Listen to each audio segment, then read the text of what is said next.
Bom, gente, eu quero fazer uma reflexão com vocês aqui, porque eu tenho aprendido que às vezes estamos rotulando determinadas coisas, estamos oferecendo alguns diagnósticos, e me parece que eles, no mínimo, podem ser considerados equivocados, ok?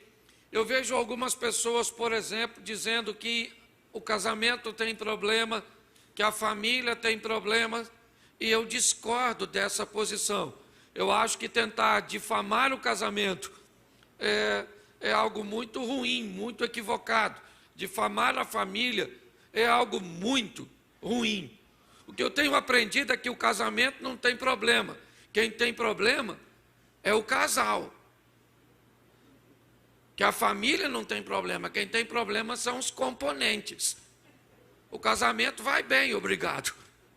Mas algumas mulheres são ruins de engolir. O casamento vai bem, obrigado, mas tem homem que só a graça do eterno. Então você quer defamar, defama o homem, mas deixa o casamento limpo. O casamento é bom, certo? O de muita gente é maravilhoso. É porque normalmente o sucesso é mais tímido que o fracasso. Então ninguém sai por aí falando, olha, eu tenho a melhor mulher do mundo. Gasta pouco, come pouco, fala pouco, faz muito sexo. Se você falar isso, o nego te rouba a mulher, é na verdade. Você fala o quê, rapaz? O ladrão roubou meu cartão de crédito, nem cancelei.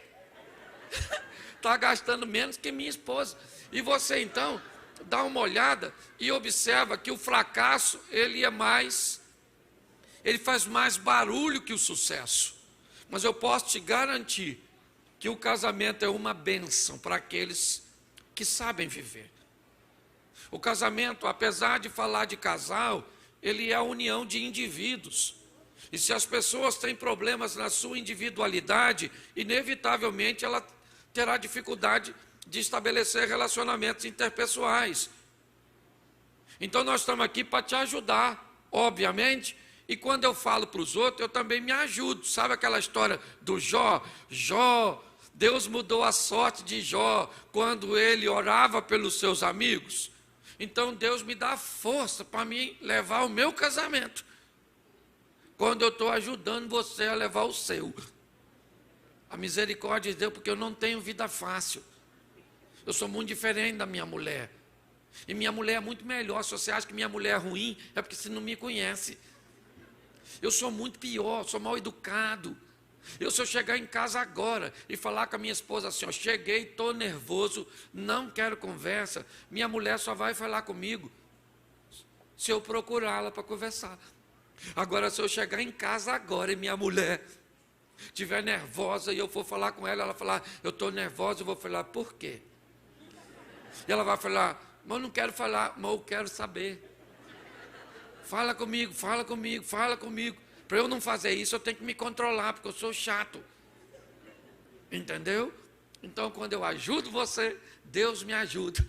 E eu já estou indo para 29 anos de casado, louvado seja o eterno, com a saúde meio avariada, mas minha mulher nem resfriada fica.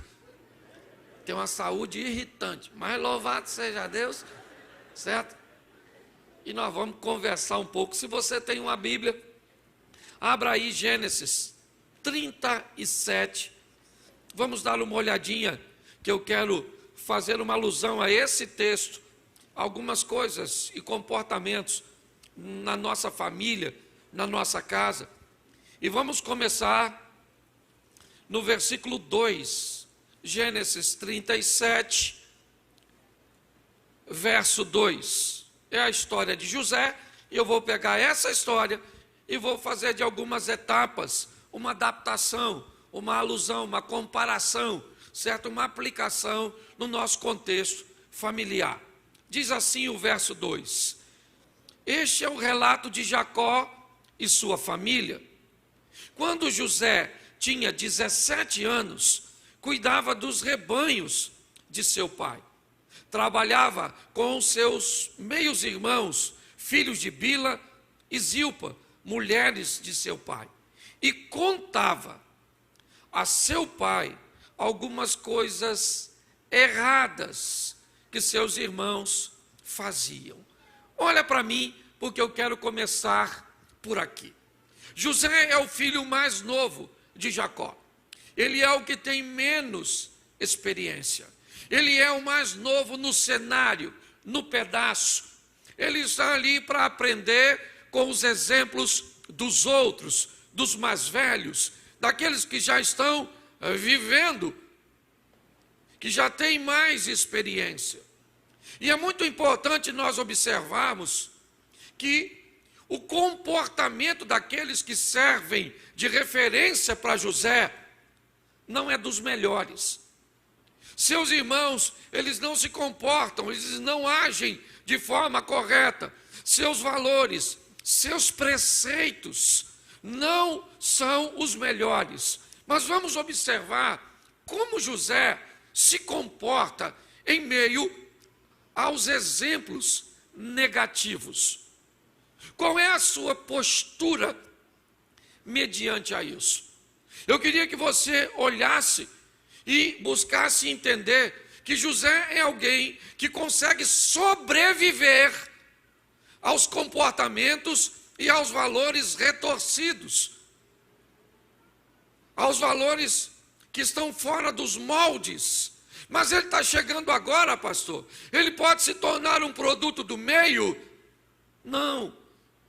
Hoje eu recebi a temática do nosso ministério infantil da igreja. Acordei de manhã e vi a postagem da líder do ministério infantil lá do Projeto Recomeçar, e ela escreveu assim: está aqui o tema do ministério infantil de setembro. A vida é da cor que você pinta. E eu achei tão interessante a liderança da escola das crianças mostrar que, ou responsabilizá-la por suas ações, dizendo a elas que a vida vai ser da cor que ela resolver pintar, jogando responsabilidades na mão das crianças para que elas aprendam a decidir, a tomar decisões, a fazer escolhas. O que nós estamos vendo é esse camarada, sim, num ambiente ruim, onde os exemplos são negativos. Quando nós olhamos para a nossa casa, para a nossa família, inevitavelmente, nós estamos rodeados de um ambiente extremamente deformador, onde um ambiente onde os valores, os princípios estão totalmente quebrados, distorcidos, sabe? Atrofiados. Mas nós olhamos para José. Quem é esse cara? Ele é um cara que consegue sobreviver. Porque eu preciso sobreviver às crises, mesmo numa sociedade totalmente envolvida no divórcio. Eu preciso ser um bom marido, um bom pai, um bom filho, mesmo num ambiente onde nós olhamos e vemos os exemplos extremamente negativos. Nós saímos de uma sociedade sólida, compacta, e muitas vezes de uma solidez até que as transformavam em inflexíveis para uma realidade líquida, que busca não resolver, mas sim se adaptar, onde tudo é relativo, onde os exemplos são negativos em quase todos os ambientes que vamos. Vamos aos shopping centers, o que é que nossa família enxerga nos shoppings? Não vamos sair, vamos assistir uma série, o que é que meus filhos olham numa série? Se você tem filho pequeno, provavelmente, em alguns momentos, você pede ele para fechar os olhinhos. Estamos envolvidos num ambiente extremamente deformador e negativo, o ambiente que José estava. Mas eu quero que você entenda como esse cara sai desse ambiente. Como?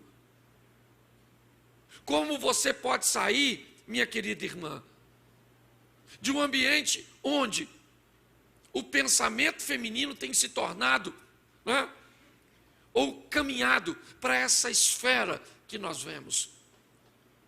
Como eu vou me comportar e aprender a ser um homem flexível, amável, bondoso, sensível e macho? Porque me parece que o homem pensa que ser sensível, lavar uma louça, botar uma roupinha numa máquina, vá lavar um banheiro, não é coisa de macho. Menino, se lavar um banheiro vai deixar você fêmea? Não lava. Aliás, não vai nem tomar banho. Porque lá dentro pode ter um armário. Você está rindo? Certo? Entenda só. Nós precisamos sobreviver a tudo isso. E isso não é para todo mundo, não. Está assim de família se deformando, se degradando nesse ambiente que nós estamos vendo. Eu quero usar esse exemplo de José porque ele olhava para cá, o exemplo é ruim, ele olhava para lá, o exemplo é ruim, mas saiba de uma coisa, nós não precisamos ficar olhando para o lado. Nós temos valores e princípios, e os céus, ou dos céus, vem a nossa referência. Então a nossa família não é qualquer uma. Os outros estão divorciando, mas eu não vou divorciar. Ah, você não sabe o dia da manhã, e nem você, ele ainda não chegou. Enquanto eu puder, eu vou com aquela mulher minha. É a melhor mulher do mundo? Não é. E por que ela é casada comigo e eu sou casado com a mulher que não é a melhor do mundo? Porque eu também não sou. Mas eu vou com ela, desafiador. E o outro divorciou. E o outro adulterou. Você conhece o pastor que pegou a irmã? Conhece? Pois é. Eu sou pastor e não peguei irmã nenhuma, a não ser a irmã Mary, louvado seja o Eterno. Também não vou fazer propaganda contra a minha irmã Mary, eu pego. Não com a frequência que gostaria. Deus, ok? Mas o que eu quero que você entenda é que os exemplos estão aí ao seu redor. Está na faculdade, está lá no local onde você frequenta, né? Seja no campo de futebol, onde você vai jogar sua bola, a senhora vai lá para fazer o seu cabelo, lá no salão, e as donas estão lá falando tudo. Eu não frequento, mas eu pesquiso. E eu sei as conversas que saem. Coisa que nós homens não conversa. O mundo mudou. Mas eu aprendi uma coisa, sobre todas essas coisas nós somos em Cristo mais do que vencedores. Então, os exemplos são negativos, sim ou não? Mas a referência é positiva. Nós temos a Bíblia por referência. Eu gosto de José porque ele segue esse padrão. Ele está num ambiente onde os exemplos são negativos, mas ele permanece firme. Posso ouvir um amém? Segunda coisa que eu quero mostrar para vocês aqui. O texto diz assim, no verso 5. Certa noite José teve um sonho e contou aos seus irmãos e o odiaram ainda mais. Deixa eu falar uma coisa para você. Sabe qual é um erro gravíssimo aqui do José? Contar as coisas para pessoas erradas. É muito importante você ter o cuidado de selecionar as pessoas que você vai abrir o seu coração, contar seus sonhos, contar seus problemas. Muitas pessoas se decepcionam até mesmo no ambiente gospel, na igreja, quando conta alguma coisa para alguém e acaba vendo suas informações particulares vazarem e ficam revoltadas. Eu quero ir embora dessa igreja porque só tem fofoqueiro. Lembra que essa informação saiu da boca do líder dos fofoqueiros. Pastor, mas como é que eu faço? Seleciona! Não sai confiando em todo mundo, não. Entendeu? Nós temos que aprender isso. Como é que seleciona? Vou te ensinar. Escolhe aquelas pessoas que parecem confiáveis.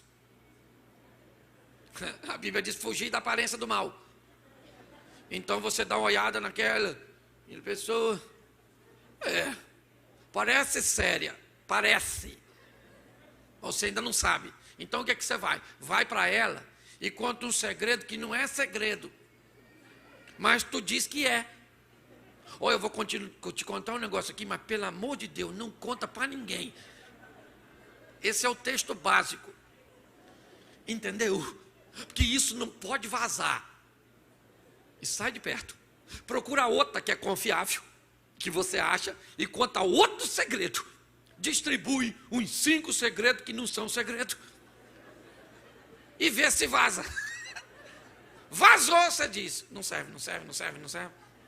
Ah, fulano falou, já estou sabendo. Às vezes eu faço assim lá na igreja. E já me dei mal. Quando eu vi uma pessoa muito assim, ó. E eu achava confiável. Menino. Não guardava nem dinheiro e ia guardar segredo. É ou não é verdade? Mas já vi muita gente com temperamento totalmente espalhafatoso, brincalhão. Levar a coisa para o túmulo. Então cuidado para quem você conta. Cuidado. Tem gente que chega na fila do banco. Só vê um. Nossa, estou numa luta tão grande, moço. Eu queria que você entendesse uma coisa muito importante nesse ambiente. É muito importante, muito significativo que você entenda uma coisa. O processo seletivo é uma das coisas mais importantes que nós podemos fazer para ter uma vida tranquila. Eu tenho falado isso o tempo inteiro. A Bíblia diz que eu tenho que amar a todos sem distinção. Isso é um mandamento. Mas as pessoas, para fazerem parte da minha intimidade, as pessoas para entrarem no meu círculo de amizade, para frequentar a minha casa, e mesmo aquelas que frequentam a minha casa, para ouvir dos meus lábios a minha intimidade, não é qualquer um. Muitas famílias perecem por essa situação. Abrir o seu coração para qualquer um. Falar de seus sonhos para pessoas invejosas. Expor as suas expectativas. Quando nós olhamos para mim, esse é um exemplo de José. Enquanto eu peguei o outro para usar de forma positiva, eu quero pegar esse para usar de forma negativa. Cuidado para você não contar as coisas para pessoas erradas. Aprenda a fazer esse processo de seleção, porque isso pode te ajudar e muito a diminuir os seus aborrecimentos. Você quer ver? Quem aqui já se aborreceu por ter contado algo para uma pessoa errada? Levante a mão, por favor. Quase todo mundo. Quem aqui levou sempre porque presta atenção. Ah, pastor, eu não conto nada para ninguém. Vai ficar doente. Contar as coisas, abrir o coração, falar daquelas coisas que te ferem, te machucam, te prejudicam, é sadio ou não? É. Quem não conta nada para ninguém, pode observar, acaba enfrentando uma úlcera, uma gastrite, um câncer, uma depressão, ou no mínimo, uma visão pessimista. Então, eu não estou aqui para levar você para os extremos, eu estou aqui para equilibrar você. Você precisa achar uma pessoa, certo? Que você possa, e que você viu nela um nível de confiança, para abrir o seu coração. Mas você não pode sair falando de sua intimidade para todo mundo. Porque isso, inevitavelmente, vai te trazer prejuízo. Foi isso que aconteceu com José. Falou, né, de seus sonhos com quem não devia. Deixa eu falar uma coisa para você. Sonho, sabe para quem você conta? Para sonhador. Eu aprendi isso. Eu vou identificando essas pessoas que não tem nada, mas acham que vai ter tudo. Essa pessoa que olha para o amanhã e diz, rapaz, eu vou conquistar, eu vou fazer, eu vou trabalhar, eu vou estudar, eu vou passar, eu vou casar, eu vou morar em tal lugar. Eu gosto de sonhador. Eu só costumo descobrir se o cara sonha ou tem delírio. Por quê? Porque o sonhador, ele tem compromisso com o que ele quer. O que delira, ele só quer. Entendeu? Eu quero ser médico. Menino, quer ser médico? Nossa, qual a especialidade? Eu gostaria de trabalhar com criança. Oh, meu Deus, quer ser pediatra? Que fantástico. Isso, mas só tem um problema, pastor. Eu não gosto de estudar. O cara falou isso comigo uma vez. Eu falei, você é louco? Ele disse, louco não, porque a Bíblia diz que Deus pode todas as coisas. Ainda botou meu Deus no rolo. Arrolou meu Deus na decisão. Eu falei, rapaz, sabe que você tem razão? Deus pode todas as coisas. Até fazer você virar médico sem estudar. Aí ele me perguntou, pode? Logo descobri que minha fé era maior que a dele. E eu disse para ele, eu vou orar para você ser médico sem estudar. Ele confuso. Botei a mão no santo. E falei para ele, Senhor, esse menino quer ser médico. Uma boa profissão. Mas não quer estudar. E disse que o Senhor pode fazer isso. Leva ele para a Amazônia. Bota ele numa tribo indígena. Promove ele a pajé. E vai fazer medicina alternativa, você pode chamar assim. Querido, você tem que descobrir primeiro que quem sonha e quem delira. Entendeu? Você vai namorar um rapaz. Aí você quer saber sobre o futuro dele. Aí ele te diz que quer trabalhar na NASA. Cuidado para você não casar com ET, querido. Entendeu? Querido, você quer alcançar? O que você faz para chegar onde você quer? Qual é o caminho? Qual é o seu trilho? Cujo qual você está preso para não se desviar nem para a direita e nem para a esquerda para chegar onde quer. Depois que você descobrir que a pessoa é sonhador, aí você conta o seu sonho. E o comportamento de sonhador, quando você conta o seu sonho, é assim, ó. O que é isso? É postura de quem está esperando você acabar para contar o dele. Isso é maravilhoso. É extraordinário. Agora, quando você fala assim, ó, para quem não sonha, nossa, eu ainda sei que vou achar um homem bonito, inteligente, rico, romântico, fiel. Fala isso para uma mulher que não sonha. Ela vai falar.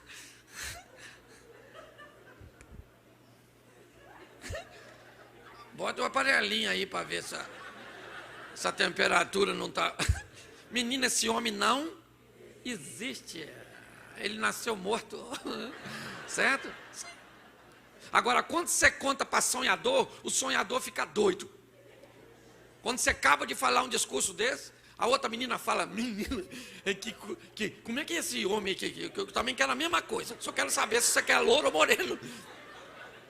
Entendeu? Agora, o que acontece? As pessoas estão falando e conversando com gente errada.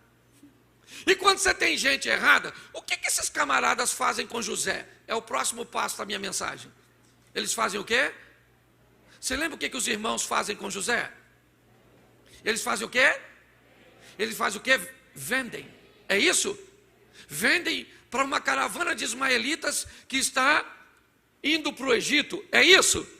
Você sabe por que José foi vendido? Sabe por quê? Porque a mente dele não cabia no meio dos irmãos dele. Você quer mudar de vida com a mente que você tem, mas continua vivendo no meio de cabeça de bagre. Mude sua mente. Estou com uma pulseira aqui, a campanha do nosso ano da igreja. Mude, Romanos, certo? Mude sua mente, mude sua vida. José vai sair de perto dos irmãos, por quê? Quem tirou José de lá? Quem tirou? Deus. No meio daquelas pessoas, sabe a mudança de mente, a transformação, isso. Transformai-vos pela renovação da vossa mente, para que você descubra qual é a boa, perfeita e agradável vontade de Deus. José sai do meio dos seus irmãos, eles sonham, sim ou não? Sim ou não? Não. Eles são invejosos, sim ou não? Eles têm comportamento ruim, sim ou não? Então como é que vai crescer nesse ambiente? Nossas referências têm que mudar. Hoje muitas pessoas, pastor, os casamentos são muito difíceis. Tá bom, fala para mim, casamento é difícil? Então tá bom. O de quem que é difícil? Não, o da amiga que trabalha comigo. Não, o da minha irmã. Não, o do meu irmão. Não, o da vizinha. Tu só tem exemplo ruim de casamento? O seu mundo é rodeado de exemplos negativos? Então está na hora de você mudar de mundo. Porque eu posso te citar pelo menos aqui uns 50 casais de alta performance que vivem casamento de forma extraordinária, matando no peito, entregando bola redondinha, enfrentando a adversidade como qualquer um, mas com maturidade, com respeito, com cumplicidade, com companheirismo e muito mais do que isso, com Deus no meio do casamento. Mas sabe qual é o problema? Às vezes você só está perto das pessoas problemáticas. Cadê fulana? Está atraindo o marido. E a outra ali, menino, o marido dela deu uma surra nela ontem. E a outra ali, tem gente que vem falar, eu já falei isso aqui diversas vezes, tem gente que conta a sua vida para mim, no gabinete, parece assim, um filme de terror. Eu nem durmo naquela noite. Eu vou para casa apavorado. Minha mulher fala, o que foi? Eu falei, saí de um gabinete agora, menina. The Walking Dead. Um negócio. Já tem vezes que eu entro num gabinete e não é um filme de terror, sabe? É assim um drama. Aí eu chego em casa chorando.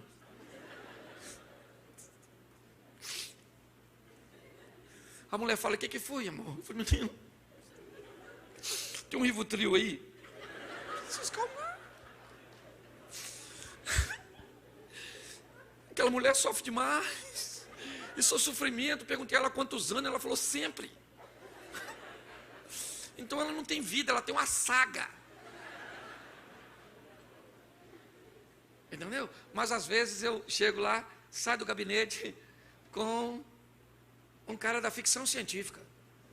Aí eu saio, gravidade zero. Falei, esse maluco fumou o quê, irmão? Chega em casa zen, assim, achando que posso ser tudo sem fazer nada. Sim. Mas tem uns gabinetes maneiros, da gente da aventura. Eu gosto dos aventureiros, romântico. Porque a nossa história tem que ter uma bela para conquistar, uma guerra para lutar e uma aventura para viver. Aí eles entram, pastor, quase separei semana passada, e quase fui assaltado mês passado, e não fui assaltado, não separei, meu filho está aí, retornando, e aí eu vou assim, isso aí, maluco, vamos embora. É o Indiana Jones da vida. Você está rindo, mas é sério. Você tem que mudar suas companhias, está ruim demais. Arruma alguém com casamento muito bom, aí sabe o que você fala? Nem conheço, pastor. Então morre, sucumbe. Só conhece gente endividada, mulher que está apanhando, gente que está divorciando, filho maluco. E cuidado que você pode estar rindo de tudo. O que é mais legal de tudo isso?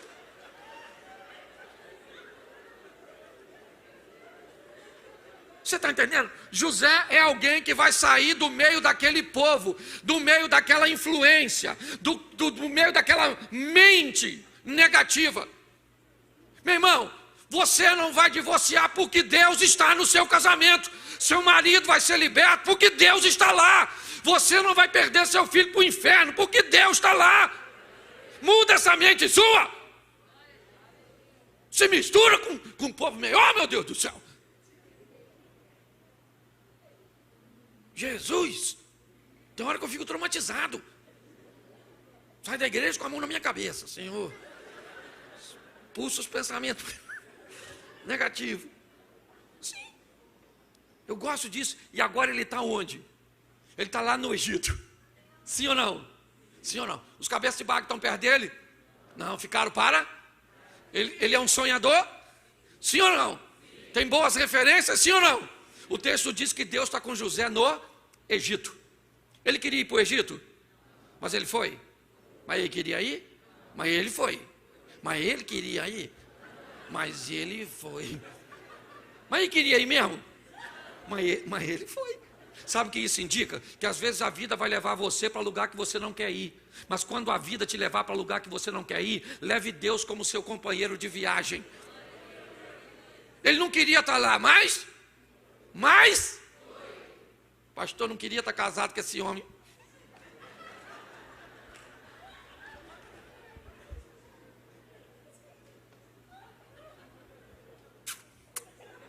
Quem foi que fez isso, maluca?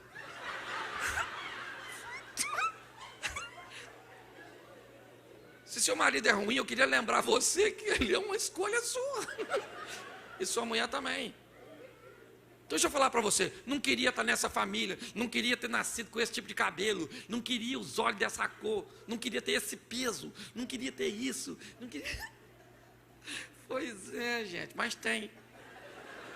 Mas está. O que eu faço então? Eu levo Deus para a minha vida, porque Deus tem o hábito de mudar a história das pessoas.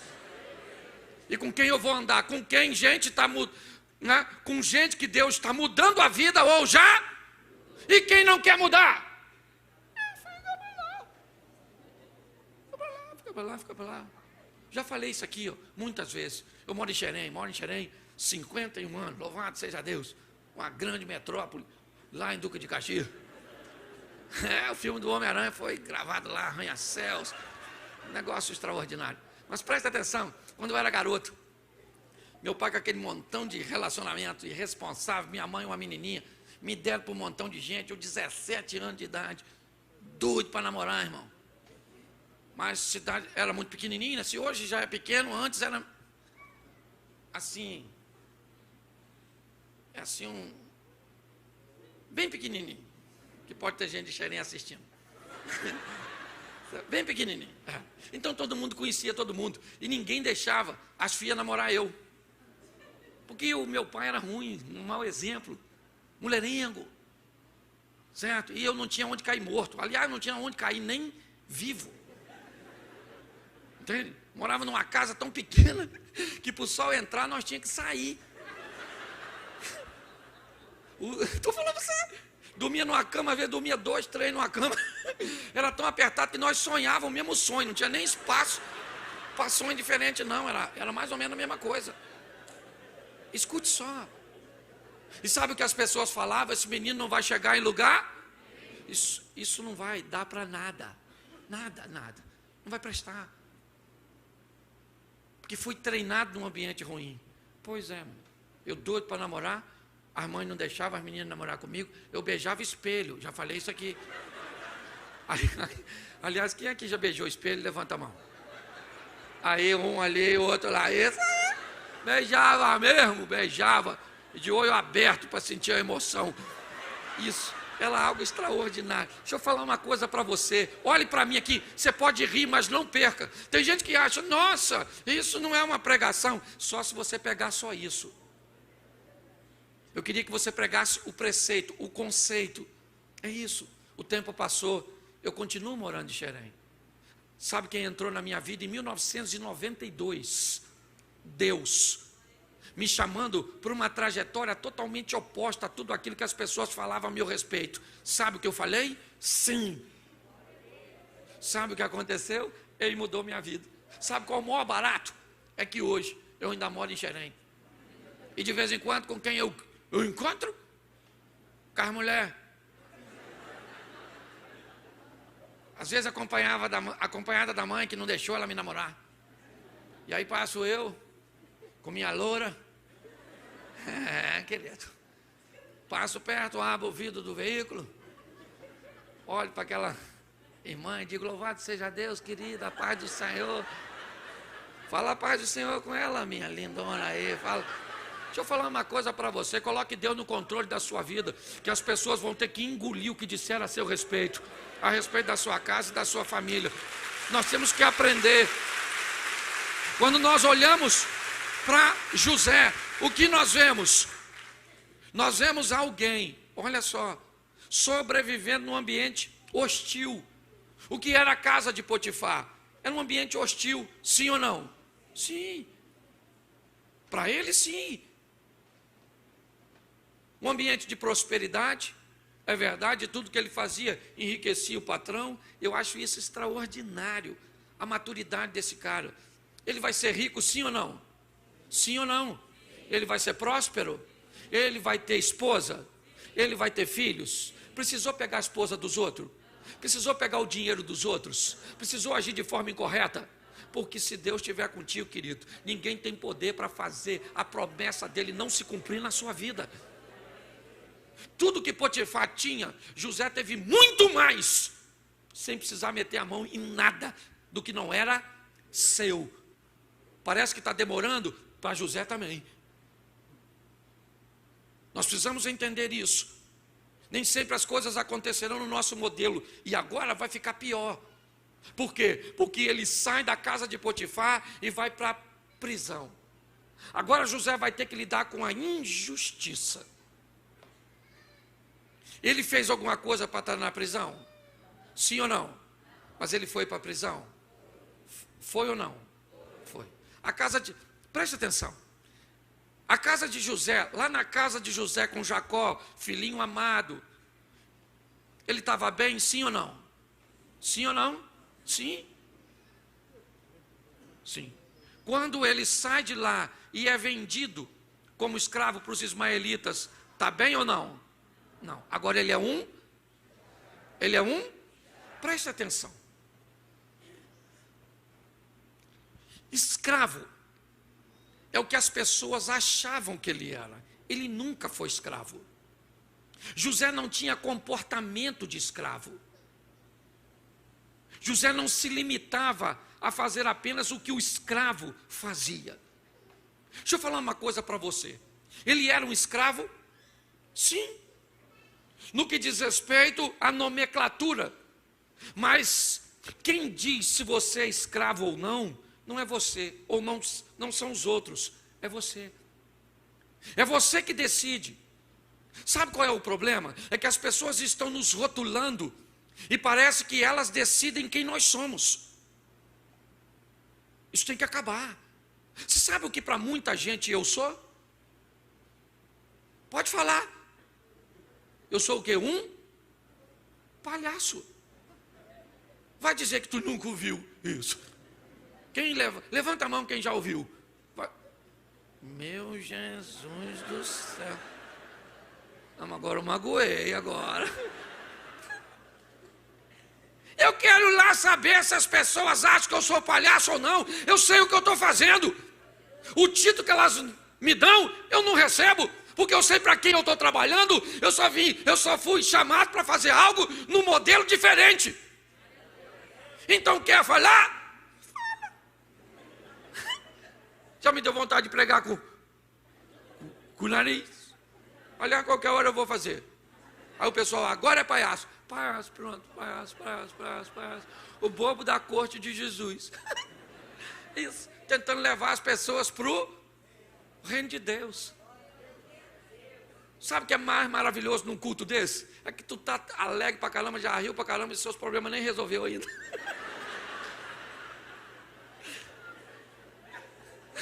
Só em ajudar você a se livrar daquelas perturbações, aquelas que estão lá na sua casa, entendeu? Mãe do seu marido, aquelas, isso já é extraordinário.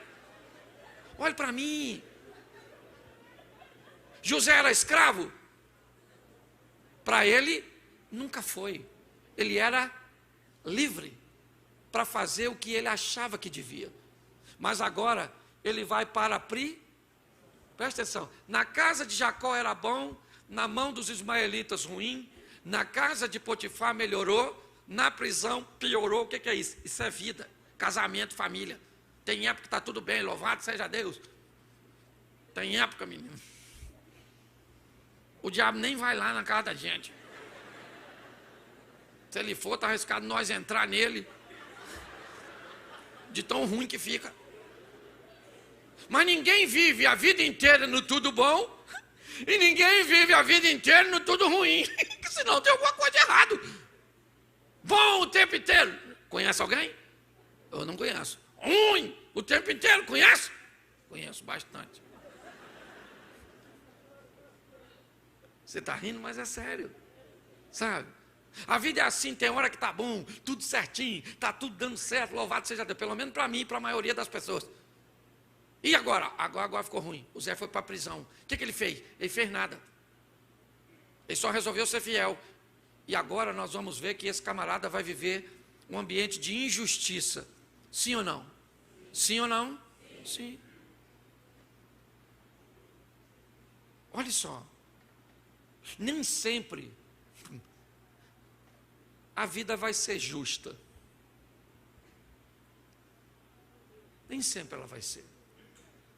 Mas presta atenção no que diz o profeta. Eu bem sei o pensamento que tenho a respeito de vós, são pensamento de paz e não de mal, para dar a vocês um fim que vocês desejam ter. Nossa vida está nas mãos de Deus? Sim ou não? Então tudo está parecendo injustiça, é um complô, estão falando que você não fez, te colocaram nessa situação, fica quietinho, porque aquele que há de vir virá e não tardará. O Senhor vai se levantar a nosso favor. É isso que nós estamos vendo aqui. Agora ele está lá na prisão, sim ou não? Sim. Por quê? Porque preste atenção, onde é que está o cara que vai tirar José da prisão? Onde ele está? Mas no presente momento, na prisão. O cara que vai tirar José da prisão, ele é prisioneiro junto com ele. Olha que loucura. Pastor, o que você está querendo dizer? Que às vezes nos lugares mais difíceis da sua vida, você vai encontrar pessoas e conexões que vão te levar para uma fase extraordinária. Quem mudou a vida de José não estava na sua casa. Quem mudou a vida de José não estava na caravana de ismaelitas. Quem mudou a vida de José não estava na casa de Potifar, estava na prisão. Você está sofrendo hoje? Abra seus olhos, porque nesse sofrimento tem uma situação, tem alguém que vai levar você e vai dar a oportunidade de você viver o que nunca viveu com Deus. Pare de reclamar e aproveite a oportunidade. Agora, José está na prisão e o copeiro saiu. José, antes do copeiro sair, o que José falou? Ô copeiro, fala lá pro faraó que eu não agarrei a mulher do Potifar não, pô. Fica maluca, doidona. Não peguei porque não quis. José queria sair da prisão, sim ou não? Mas ele queria sair da casa do Potifar, porque lá era, e quando está bom nós não queremos, e quando está ruim. E quando a vida fica muito difícil para nós, é quando está tudo bom ou quando está tudo ruim? Quando está tudo bom. Por quê? Porque quem está no bom se prende ao bom e vai se privar de viver o extraordinário.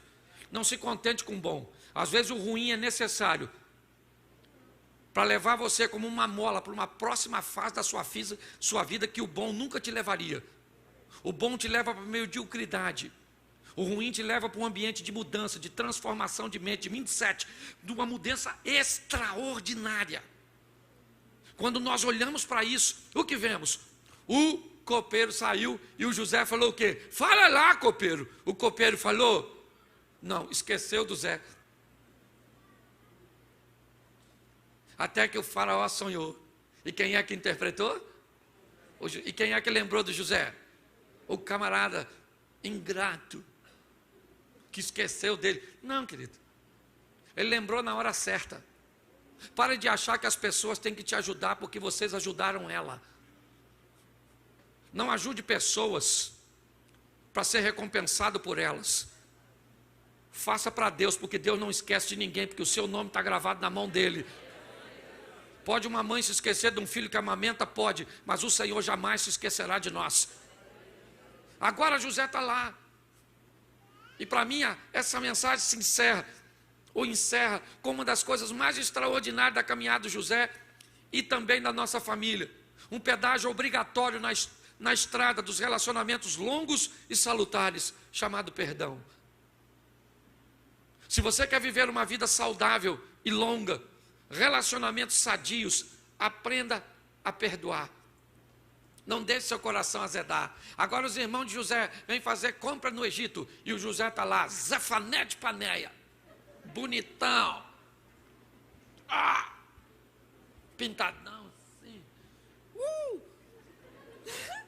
Eu acho maneiro. E os irmãos do Zé, sacolinha fazer compra. E o Zé só. O texto diz que os irmãos não conheceram o Zé, mas o Zé conheceram os irmãos. Porque as pessoas vão olhar para você e vão dizer, é ela mesmo, ela. Menina, está mudada. Emagreceu, rejuvenesceu, casou. Jesus. O que ela fez? Deu dinheiro para quem?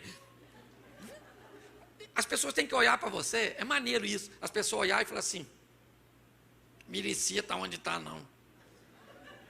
Já ouviu isso? Eu acho mó barato. Quando alguém fala isso comigo, eu falo, reclama na administração. Mas vai lá e fala com o Eterno, eu não concordo dele estar lá. Quero lá saber se você concorda ou não concorda. Esse dia me perguntaram, o senhor acha, pastor, que é justo o que Deus faz na sua vida? Eu falei, nem pergunta, porque vai ver que ele está distraído quando está fazendo.